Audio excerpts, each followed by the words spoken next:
This is the second sculpting video for this project, and because the techniques seen here have already been shown in the first tutorial video, I thought I would add a voiceover to explain a bit about the clay that I'm using and also the process I go through to create a creature like this, rather than just putting some music on as a backdrop to the video.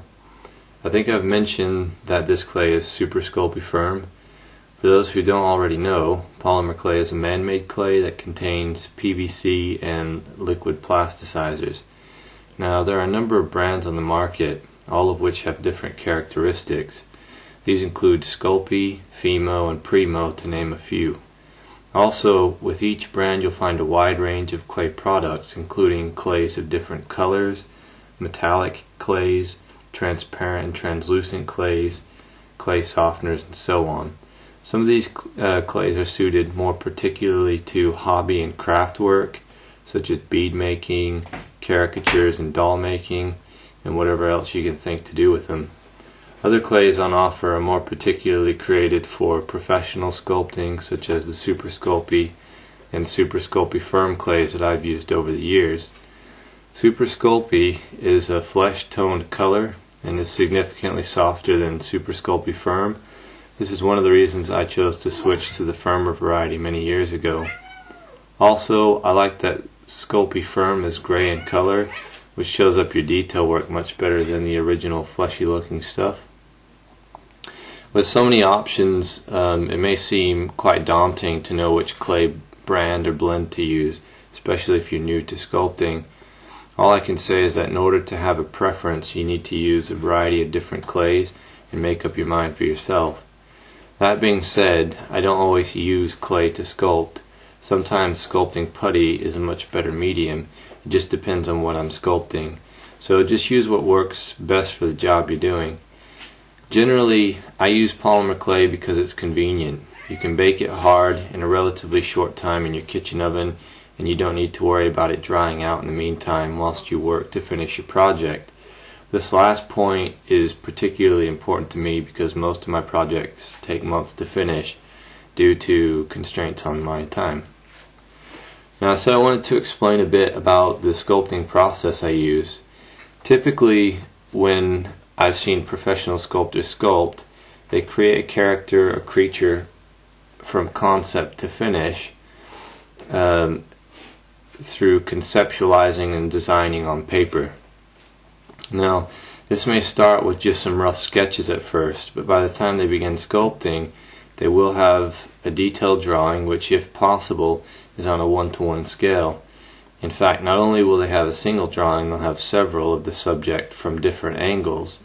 The idea behind this is, of course, to iron out all the details and make key decisions before you get to sculpting, so that the sculpting process can be as efficient as possible.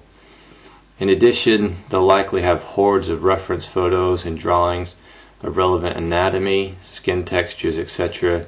taken from nature, so that although the subject of the sculpt may be fictional, it still has links to real life. So that's how it's supposed to be done. And when I sculpt known or established characters or subject matter, then I'll use what reference material is available in a similar manner. But when I'm sculpting something from concept or design to finished sculpture, I go about it in a very different way. I tend to do very little designing on paper, and anything I may sketch is rarely scaled or remotely close to the finished sculpture anyways.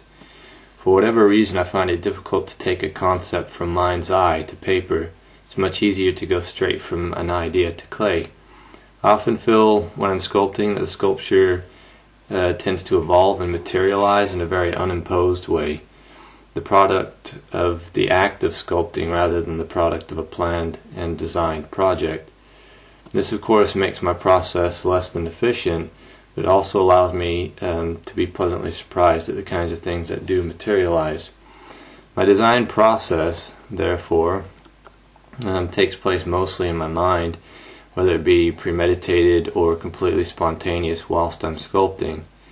I can't say that I believe that this method of concept sculpting is wrong, although some may believe just that.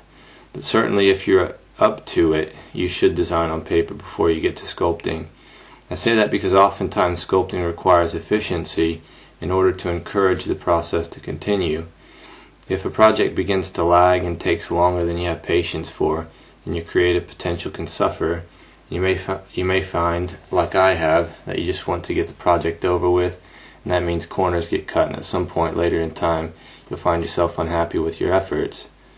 For this project, I was fortunate to have the written description of the Jabberslythe to inspire my design, but unfortunately there was no concept art provided by Games Workshop. In fact, it was the description of the Jabberslythe that drove me to take on this project.